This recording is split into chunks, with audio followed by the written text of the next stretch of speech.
Hello. And thank you. Welcome to our talk. In the next half an hour, 40 minutes, we want to present our solution and practical experiences in the area of high-throughput text-based classification, where we see that LLMs are too big. Maybe before, let me share some details about our company, because I think it's important to see what is our background and what are our challenges. Idealo is an internet comparison website. Maybe the most important thing here is that we have our offers from over 50,000 shops. That means we are a full-line retailer, and we have over 5 million products online in over 2,000 categories. And each product has a lot of offers in there. We are active on 6 countries. That means we have to deal with 5 languages in our models. And Bastian and I, we are working in an offer recognition and product association team. It's called cataloging. And we have to deal with over 2 billion offers, and we have to process them. And these come from the 50,000 partner shops. And to give you a glance of what kind of data streams we have to handle, so our imports processing 150,000 offers per second. But of course, not all of the offers have changes which are important for us, but we have on peak times to deal with around about 80,000 offers per second and classify them. And in our team, machine learning plays an important role, but it's, and I think you know it, machine learning is only a small part into a bigger system, and this is like the system of our team. So we have a lot of other services, we have Kafka queues, we have MongoDBs, we have controllers which are calling our classifiers. I'm showing this diagram to explain that we are only part of a complex domain, which is the event-driven, and we have also strict requirements in terms of scalability, efficiency, cost efficiency, and of course the highest priority in our case is reliability of our services. And we have such a team structure because in Idealo we are following the principle of the product end-to-end responsibility, along with the way of you build it, you run it.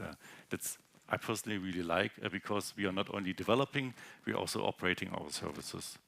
And we can do this in our team because we have an interdisciplinary team stack. That means besides our machine learning engineers, we have also very experienced software developer. They have a Kotlin stack, we have a Python stack.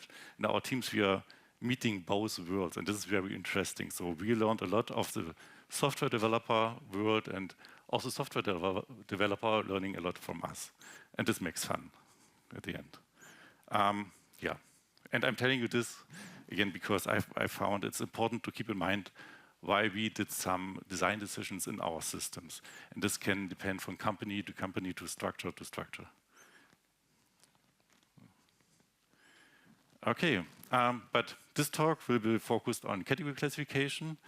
In our case, at Idealo, the category classifier is a service that assigns offers we get from the merchant to our own internal category taxonomy. The input we are using is our text fields.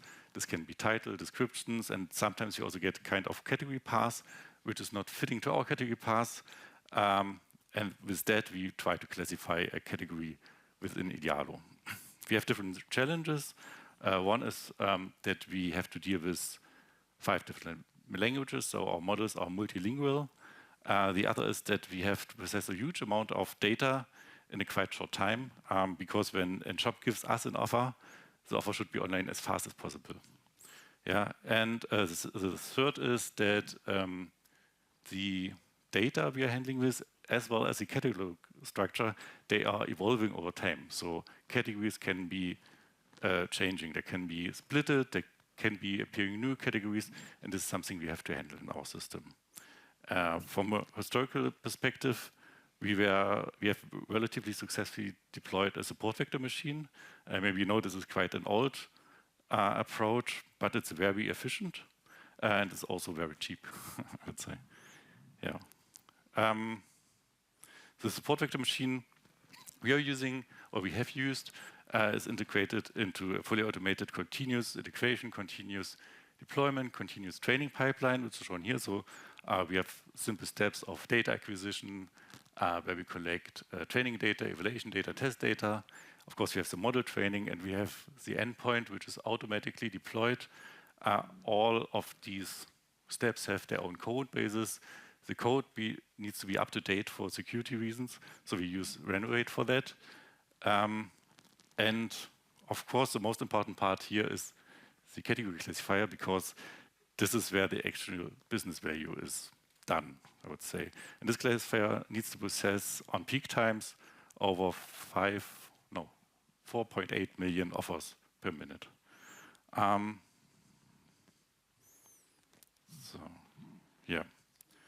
And so far, support vector machines were very cost efficient, and we use them we like to use them, but we wanted to take the next step to explore transformer-based models. As you know, transformer is actually the state of the art in encoder classification. They achieve high accuracies. They could better use the context in the text.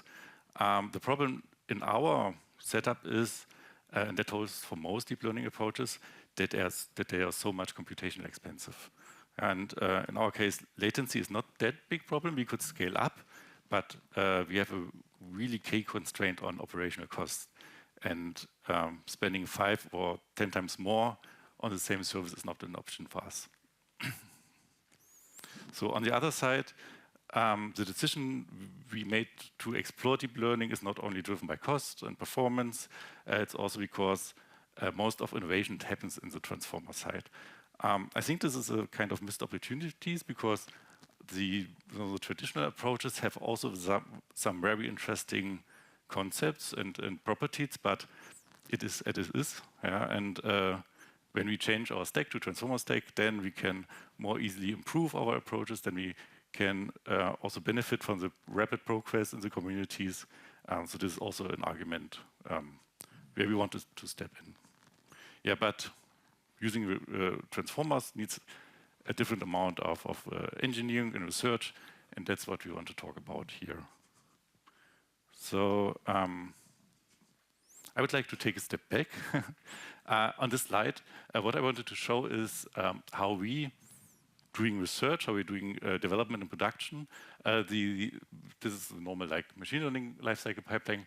Important part here is that you have a research phase and a product development phase. And for us, research is very important, especially in the field of AI, because there are a lot of claims that are made, and the evaluation of these models are mostly done on their data sets. And in machine learning, the performance is very related to data. And you don't know if your data corresponds to the data where the models have to be evaluated, so you have to do it by yourself over and over again. So that's our impression. And the take I would like to give here, or the claim, is also that it is very important to have separate code bases for production and for research, so that you can keep the production code clean and maintainable. And in research, you can do vibe coding, you can messy coding, you have fast proof of concepts, and then you do a refactoring and put it into production. So this is how we are working. And now I would like to hand over to Bastian, who will tell you more about the research side. Thank you, Tobias, and hello everyone. I'm Bastian. I'm also a senior machine learning engineer at Idealo. I have a bit longer research background than Tobias. I also did my PhD in Germany, but then I moved to Canada to do my postdoc there. And after that, I was a professor for 3 years in Sweden on machine learning and 3D computer vision. And every time I tell that, people expect now very fancy models from me that I'm showing, a very researchy stuff. And I hope you won't be disappointed. I will show some models here. But first, I want to talk about something that is really, really important. And that's often more important than your models that everyone is interested in. And that is data. Everything starts with your data. Your machine learning pipeline starts with your data. And my part of the presentation also starts with data now. So That's why I'm going to talk about, for let's say 10 minutes, about how we design our data sets and how our data sets look. So as Tobias said, we have a huge data set. We have around 2 to 3 billion offers in our data set, and that is very uncurated. It's very messy data. If you don't believe me, look at the random offer at eBay and read the text. So then you will believe me that this is not the greatest type of data you can have. And that's why we decide to build a production data set. So a production data set is the subsample, or is a subsample data set of all our data we have. Second reason that we have a smaller production data set is that we have to train on regular intervals because our databases changes. I will talk about that a bit more on the next slide, but all our data is too massive to train regularly on it. So we have a subsample production data set that we crafted for training. We also split into our deployment part and the experimentation part. And for the experimentation part, as Tobias introduced it, we also have our experimentation data sets where we can use all our messy code on and where we can evaluate really quickly. So our production data set must have some properties. Of course, it should resemble our real data because we need to train and test on that data set, and that should more or less reflect the real data, and that's the major part of the data discussion I will give here. Yeah, we made it suitable for training and testing in our pipelines, and the important factor here is that the databases changes over time. That doesn't mean our input text, for example, for an offer might change. Yes, that does change, but also our classes may change. So we are in the classification domain here, and our classes might change if our content team says, hey, this category has to be split in two, or these two categories need to be merged. So that changes over time, and we need to sample a new production data set over and over again. The experimentation data set is very different in that regard. That experimentation data set should stay consistent, because if we have regular updates on our models, on our training regimes, we really want to see how the experiments we do reflect how the performance changes over time, and for that you have to keep the data constant. We also have 3 different data sets, one that you can normally train on in a few hours, one that you can train on overnight, and one that you can train on in 3 to 4 days. And we've shown that how we sample these data sets and evaluate and prototype on these data sets, that translates very well to our production data set. So let's look at some real data, and I really have to apologize for this slide because I did something I never do, that I leave out the numbers on the axis, which is terrible, but I'm not allowed to show these numbers, so please excuse that. But anyways, this is real business data here. So what you do when you have a classification problem and you're a data engineer or whatever, or a data scientist, you do histograms. So you do histograms like here on the top. We have the categories on the x-axis, and each little bar here, remember we have 2,000 categories, so we have many, many little bars here, shows how many samples are in that category and how many samples we have. And at first glance, you see, well, that's what we call a long tail distribution. So we have a lot of offers here and then a very long tail over here. And what you can also see is that there are many, many categories that almost seem to have no offers. Believe me, they are there, but here they are so little compared to the front part here that you can't even see them when you plot them in relation to the others. So what we do here is we subsample a data set to have an even distribution to allow the classifier to also focus on these formerly minority categories. So we do a subsampling, we reduce the number of data, but we have a nicer uniform or almost uniform distribution here, except for these few classes on the right where we don't have enough offers, enough samples here. And it's important when you do that you don't do like completely randomly. You don't want to have the same offer over and over here for one category. You of course have to increase the diversity somehow of your offers. Unfortunately, we can rely on subcategories. We have like 30,000, I guess, subcategories, and then we have a few million subcategories.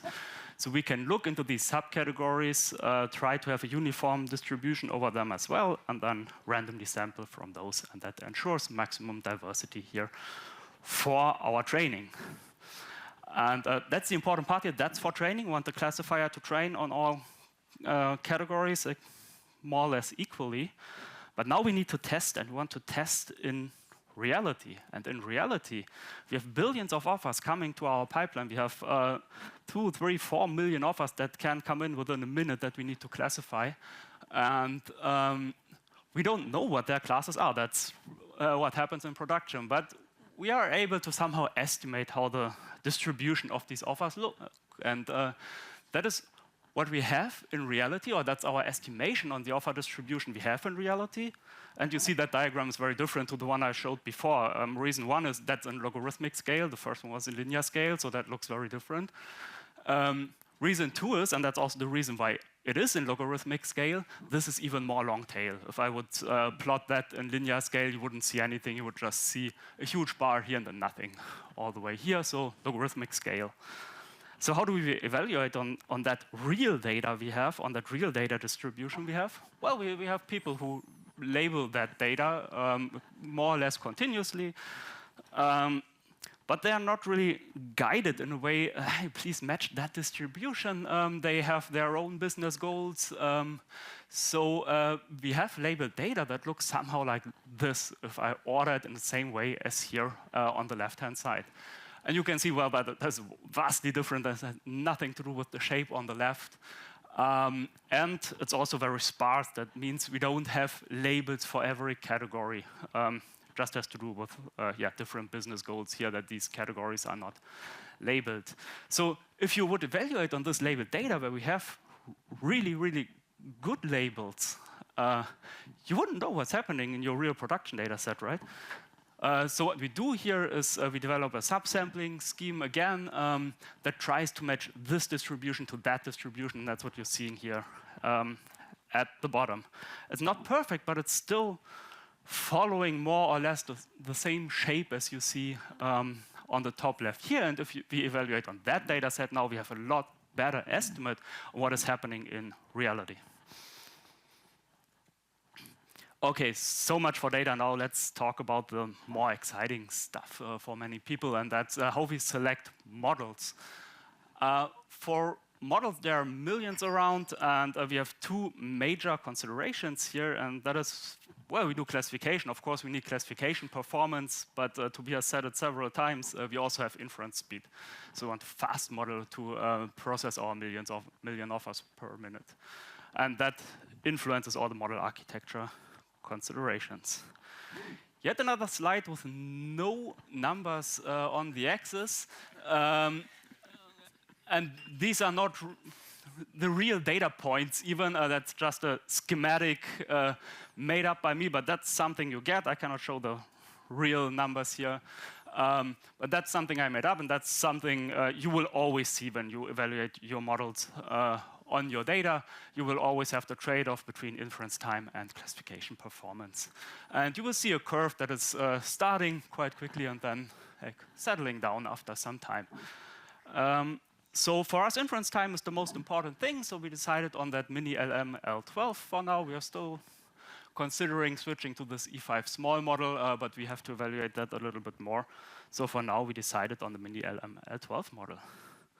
So who in the room has ever trained a classification language model? Anyone did that? Oh, awesome. So you will be very bored on this slide. So what you normally do, you download your mini LM weights that is pre-trained, for example, from Hugging Face. This is the blue box here on the left. You have your input data that goes into the mini LM. The mini LM creates an embedding. An embedding is just a vector of numbers, in this case 378 or so numbers that represent your input text. And on that, you put a classification layer that's just a linear layer that is upscaling or linearly projecting to a large layer of our 2,000 plus output classes. And you normally train that with a cross-entropy loss. You can do that, we do that, it works well. And we were quite happy, so you can put that into production, awesome. But can we do better? So if you tell or if you show this to business people or to managers, they say, well, let's take this one, just make it faster. Well, yeah, and an engineer says, no, we can't. But there are things we can do. We can take that mini LM and make it better. And maybe we can even use our best model in our case here, this E5 base model, to make our mini LM stronger. And some people might know where this is going. This is going to what we call knowledge distillation. The idea is that you have a large model like your E5 base model and train that. You can't put that into production because it's too slow. But we trained that model now and it achieves great performance, so let's use it. And then we take, yes, thanks. Then we take our small model, our mini LM model, and train it on what the teacher have learned. And the intuition here is, might not be too intuitive, but my intuition here is, and many researchers share that intuition, is that these stronger models that have more parameters are better to find this embedding space and are stronger in clustering this embedding space to be really, really representative. They can do it better than the smaller models because they don't have that many parameters. They're better in creating that. So we now train our teacher model. We assume we have trained that in the way I showed before, just that I switched this mini LM here to an E5 base. We trained that with our cross entropy loss. Great, now we freeze that model. Freezing means we don't train it anymore. It's in the training pipeline, but we don't update the weights anymore. This is not trained, it just gives us the embedding. Remember, this teacher model produces a stronger embedding, a more meaningful embedding than the student can ever do. But, and here it's arguable if that is a good teacher in the sense how humans would do it, but the teacher just tells the student model, yeah, don't care about the things you predict here. I tell you what you have to predict here, how you have to structure your data here. You don't need to care internally why that is, but I show you what the output should be. And that's exactly what you're doing here. So you train your student model in the way you did before with the cross entropy loss here on that classification layer. But you have a loss between those two embeddings. And if you've seen Hilde Kühne's talk yesterday, this might look very familiar, right? There's multimodal matching and so on. So we do a similar thing here. We have an L2 loss between these two embeddings. The teacher tells the student, that's how your embedding should look. Based on that, you can train your classifier. So that's right. That's the student-teacher training, and that massively improved our performance here. So what you do in the end, you throw away the teacher. Please don't do that in real life with real people, but you throw away the teacher. You just keep the student, and you keep this classifier here. So we are as fast as before with the mini LM model, but with much improved performance from the teacher model. And in fact, in some of our experiments, in some metrics, the student even outperformed the teacher slightly, but it still did. Okay, let me quickly wrap up our research findings before I hand back over to Tobias. I hope I could convince you that carefully building our data sets is super important. It's super important for training and also for meaningful evaluation. So you always have to match the distributions of your real data and your training and test data. I also showed you the student-teacher approach that massively improved our classification performance while we're keeping the inference speed, the stuff we just discussed. And then just 3 points here that are findings, let's say findings on the way, or takeaways on the way. We have now 2 losses. Let me go back one slide. You have 2 losses here. Now we have a cross-entropy loss and an L2 loss. And whenever you have 2 losses, you need to balance those losses carefully. So you have to do ablation studies here, parameter searches, whatever, to balance them. Another finding is something that might look unfamiliar if you've been in the teacher-student domain before, is that I use an L2 loss here. It has just shown to be more efficient than the losses used in the literature.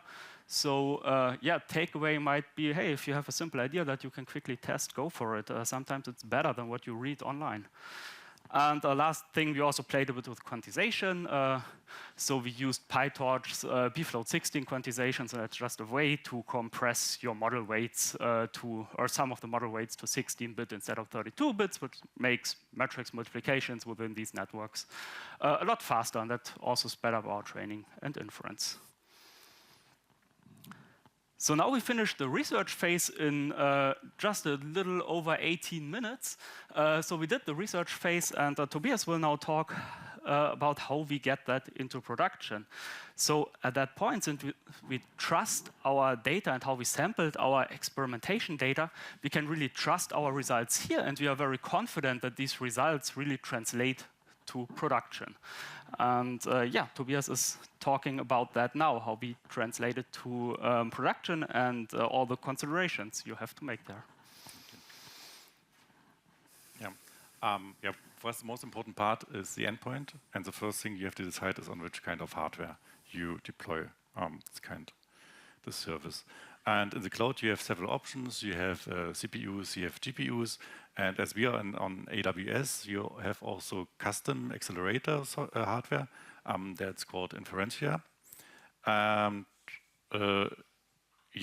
we are selecting these hardware based on 3 criteria. One is high throughput, low cost, and also high reliability. And this are the categories we are looking for. Of course, speed. We are looking for price, and this could be a little bit tricky because faster instances could be more expensive, but altogether it could be less expensive. So we are looking at cost per sample.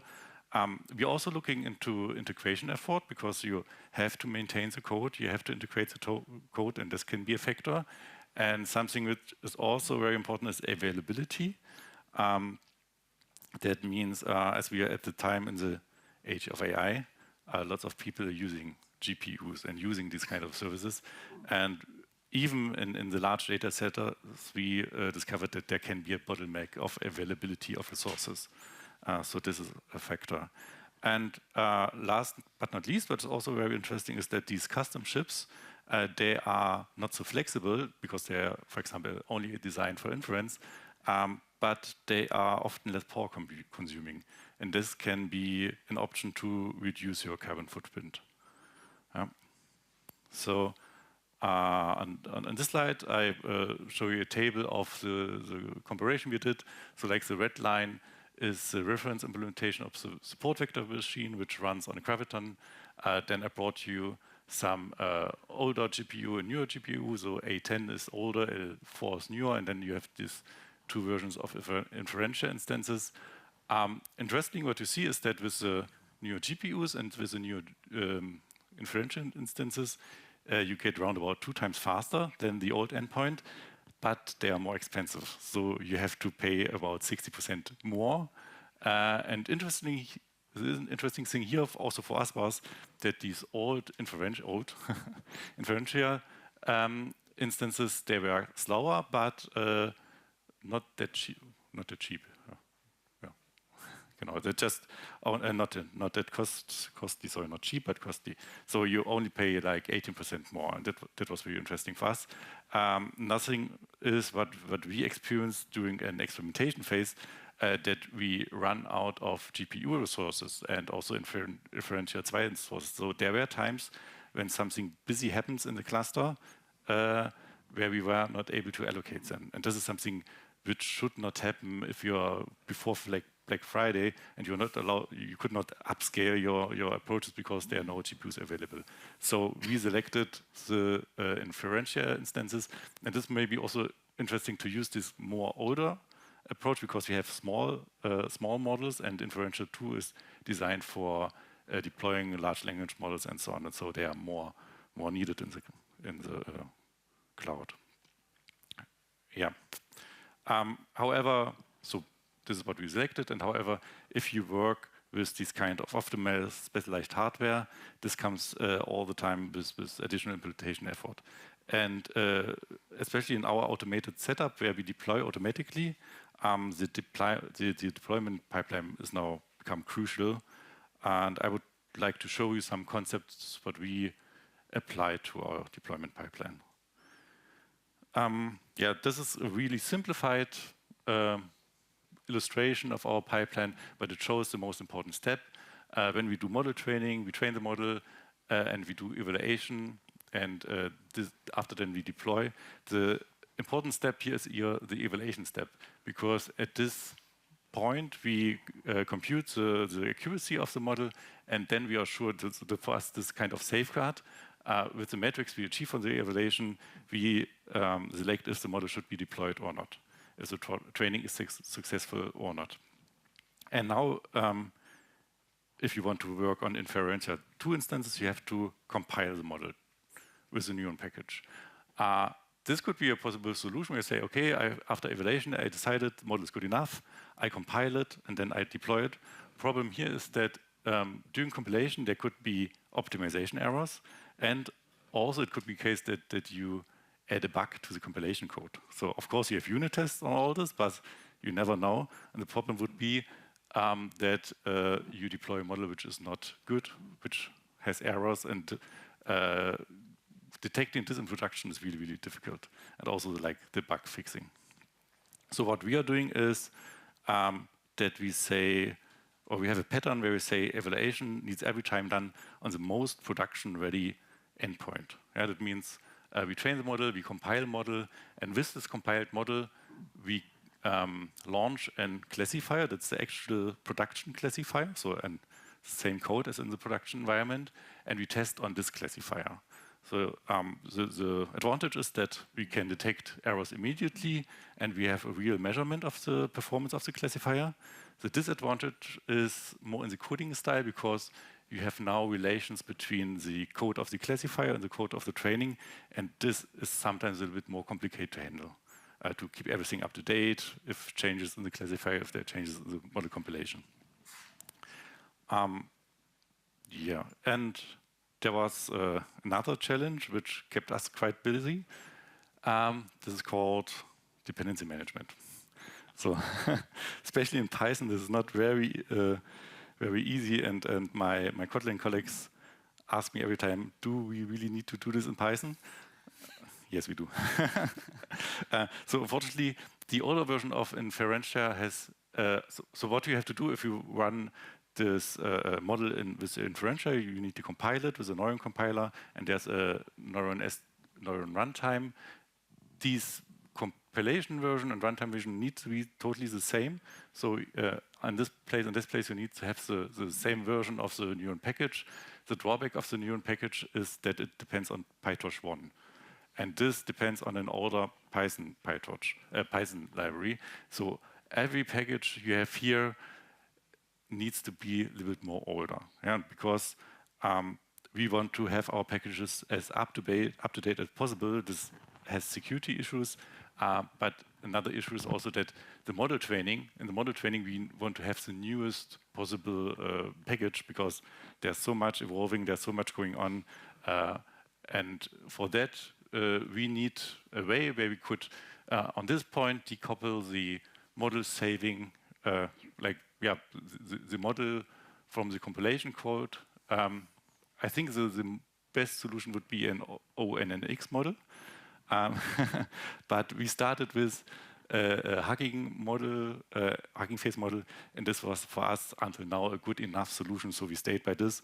But because Hugging Face has a high compatibility among different kind of versions, so this was good enough, and I think if this breaks, we have to move to ONNX models.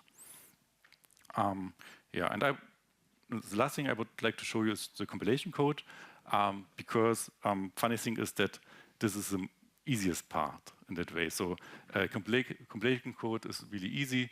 The more complicated part is setting up the Docker files with all the setups.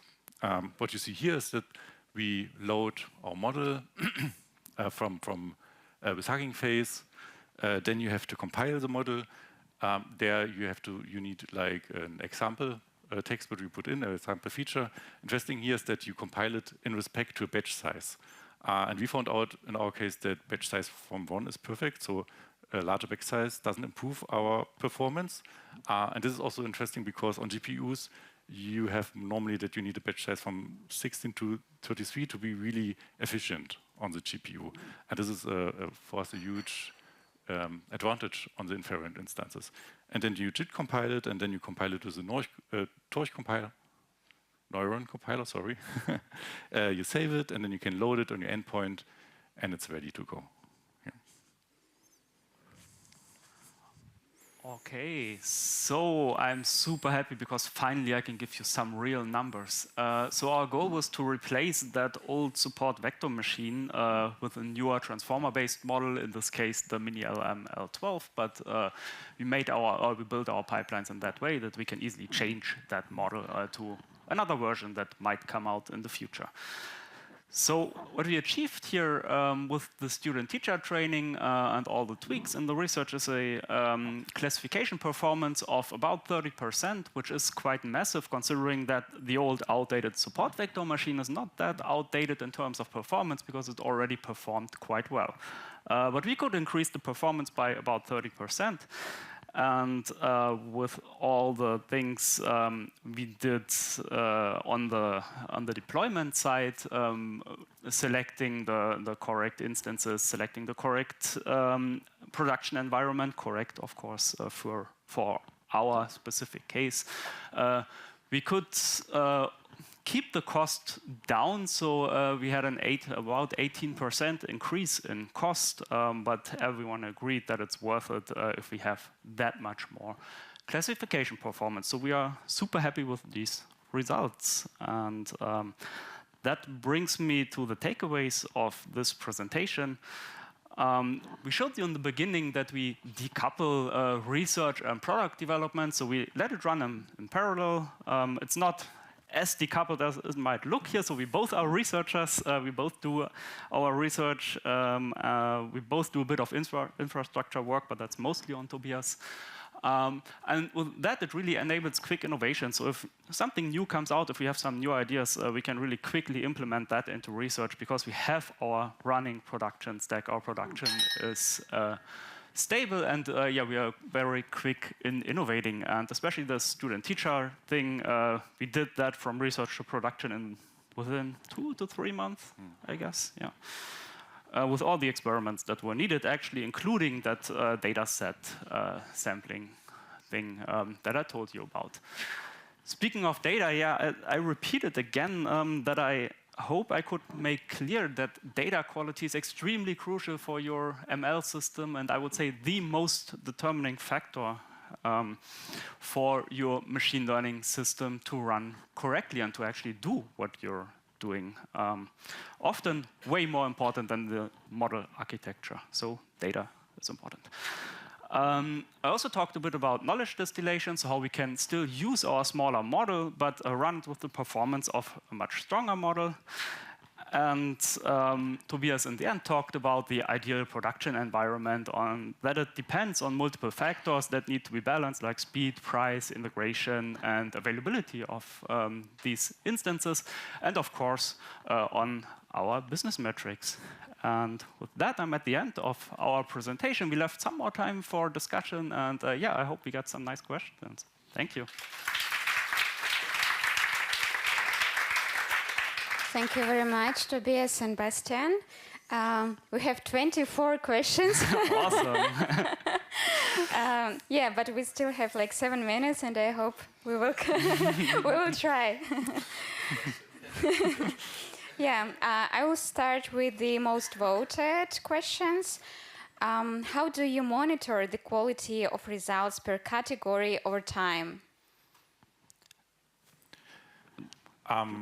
So we have two kinds of monitoring. We have when we are training the evaluation, we write kind of evaluation report, which is monitored over time per category. It's really fine-grained evaluation, but we also have online monitoring. That means in production, we are monitoring stuff like prediction score, and this is also a metric where you can see, okay, there's something strange happens. So if you deploy a new model and the prediction score is going up or down, then you know there's also a bug which you haven't detected in your pipeline. All right, thank you. How do you handle new categories? Do you re-evaluate old products daily? even worse. We retrain. So categories can change. Yes, we can get new categories. It happens the categories are split because our content team decided they need to be split for business reasons, or the categories are merged. So that happens all the time.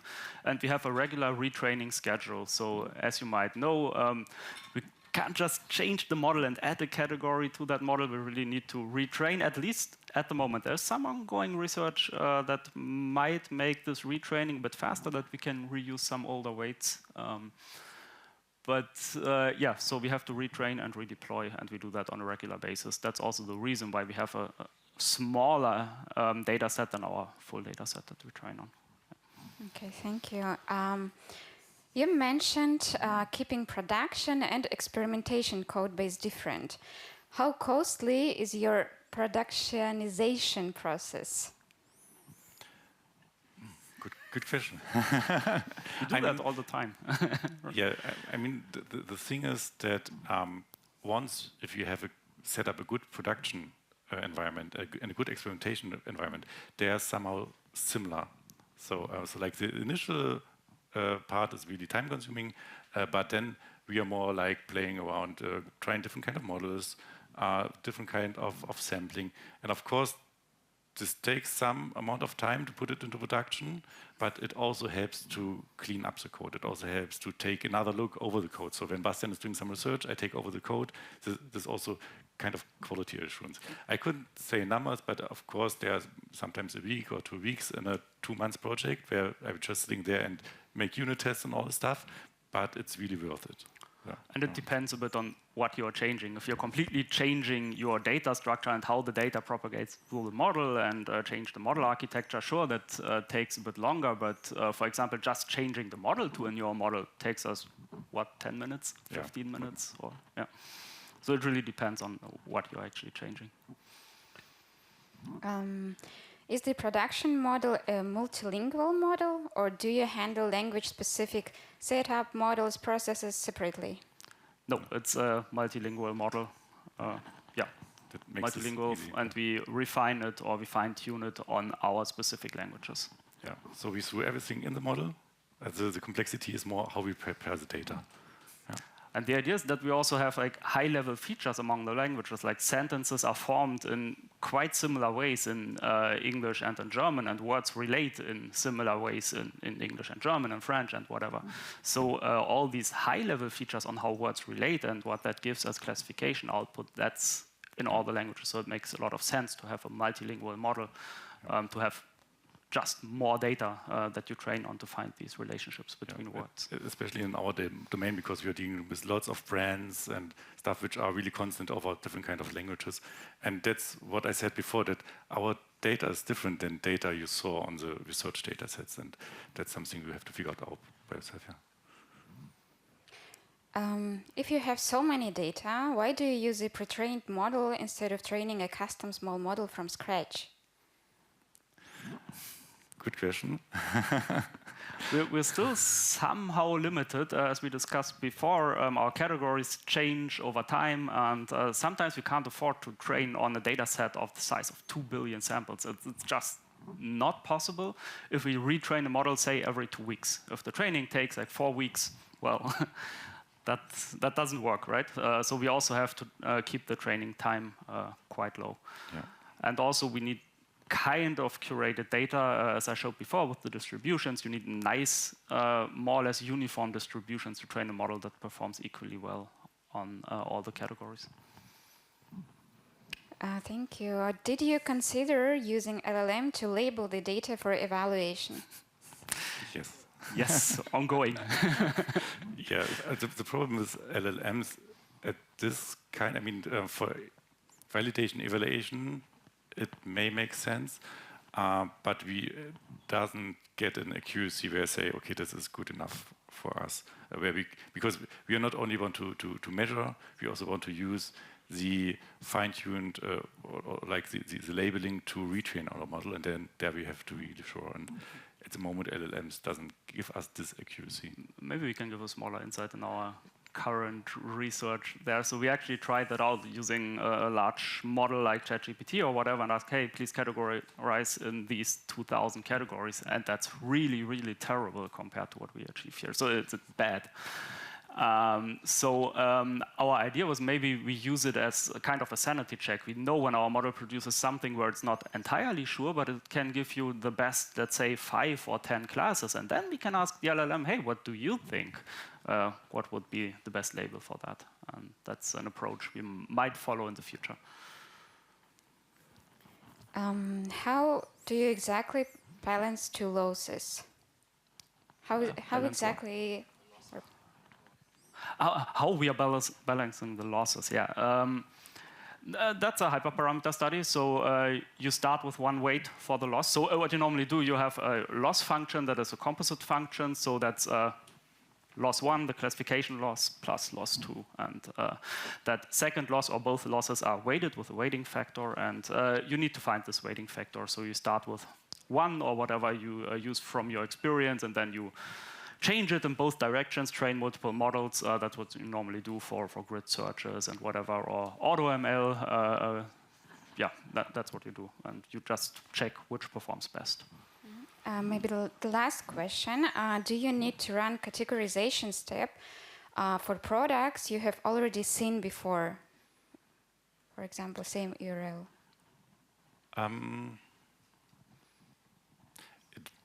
Yeah, okay. In theory, there could be kind of a clever recomputing of the offers. Problem on our case is that, okay, at one side we have changes in the offers itself. Sometimes shops change description, titles, something like this. On the other side, you have the different category tree. So at the moment, we just decide to do it easy and say, okay, every 2 weeks we retrain. There could be more complexity. We are working on that, but it shows every time if you have more complexity, then it's getting unstable. Yeah, but it's a good idea. Yeah, all right. That was it. There are lots of questions still, but Bastian and Tobias here, and you can ask them. Here. And again, a big applause to our presenters.